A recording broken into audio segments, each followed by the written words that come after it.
Hi viewers, welcome to my channel. இன்னைக்கு நான் செய்ய போகிற ரெசிபி ரவா கீர். ரொம்ப ஈஸி அண்ட் குயிக்கான ரெசிபி இது. ஸோ ப்ளீஸ் சப்போர்ட் பண்ணுங்கள். ஓகே, வீடியோக்குள்ளே போகலாம். ஃபர்ஸ்ட் ஒரு பாத்திரத்தில் 4 கப்ஸ் பாலை ஆட் பண்ணிக்கோங்க. Approximately 1 litre milk. நான் ஃபுல் ஃபேட் மில்க் எடுத்திருக்கேன். அப்போ தான் டேஸ்ட் வைஸ் நல்லா வரும். நான் இதில் தண்ணி ஆட் பண்ணலை. உங்களுக்கு வேணும்னா 4 கப்ஸ் மில்க்குக்கு 1 கப் வாட்டர் ஆட் பண்ணிக்கோங்க. தண்ணி ஆட் பண்ணாமல் செஞ்சோம்னா க்ரீமி டெக்ஸ்சர் வரும். அதனால தான் நான் தண்ணி ஆட் பண்ணலை. உங்களுக்கு எப்படி பிடிக்குமோ அப்படி நீங்கள் செஞ்சுக்கோங்க. இந்த ரவா கீர் வித்தின் 10 மினிட்ஸ்லேயே ரெடி பண்ணிடலாம். அது மட்டும் இல்லை, ரொம்ப டேஸ்டியான ஒரு ஸ்வீட் ரெசிபி இது.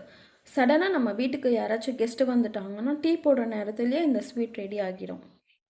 இந்த வீடியோ பிகினர்ஸ்க்கு ரொம்பவே ஹெல்ப்ஃபுல்லாக இருக்கும். இப்போ பால் கொதிக்கிற வரைக்கும் வெயிட் பண்ணலாம்.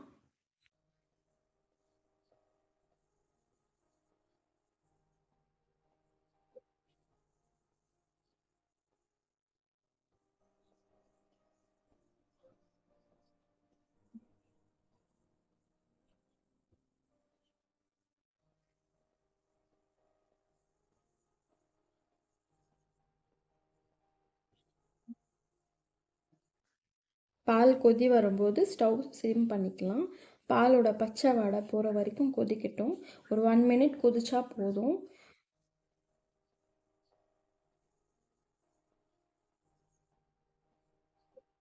இப்போ பால் நல்லா கொதிச்சிருச்சு. இந்த நேரத்தில் 1/4 கப் ரவை எடுத்துக்கோங்க.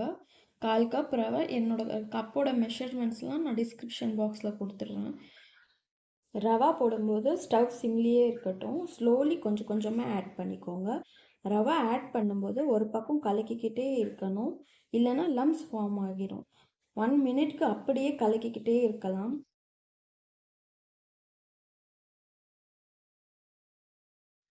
இப்போது 3/4 கப் சுகர் ஆட் பண்ணிக்கிறேன். இப்போது சுகர் கொஞ்சம் கரையட்டும். கரையிற வரைக்கும் கொஞ்ச நேரம் கலக்கலாம். நெக்ஸ்ட்டு நான் 75 கிராம் சர்க்கரை இல்லாத பால்கோவா எடுத்துருக்கேன். உங்களுக்கு வேணும்னா 50 கிராம்ஸ் கூட ஆட் பண்ணிக்கோங்க.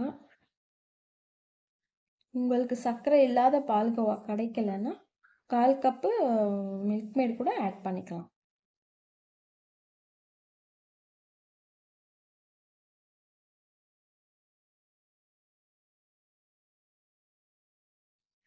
இப்போ நல்லா மிக்ஸ் பண்ணிக்கலாம். பால்கோவா கொஞ்சம் நேரம் கரையட்டும். நான் கொஞ்சம் பாதாம், கொஞ்சம் கேஷ்யூ எடுத்திருக்கேன்.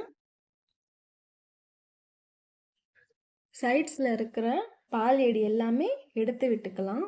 அதில் தான் திக்னஸ், க்ரீமினஸ் வரும். இப்போது சாப் பண்ணி வச்சுருக்கிற பாதாம், முந்திரியை ஆட் பண்ணிக்கிறேன். உங்களுக்கு வேணும்னா கொஞ்சம் ரைசின்ஸ் கூட ஆட் பண்ணிக்கலாம்.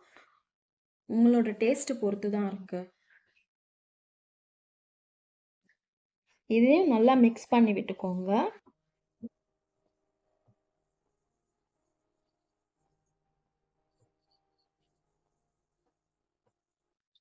ஒன்ஸ் மறுபடியும் சைட்ஸில் இருக்கிற பால் ஏடி எல்லாமே எடுத்து விட்டுக்கலாம்.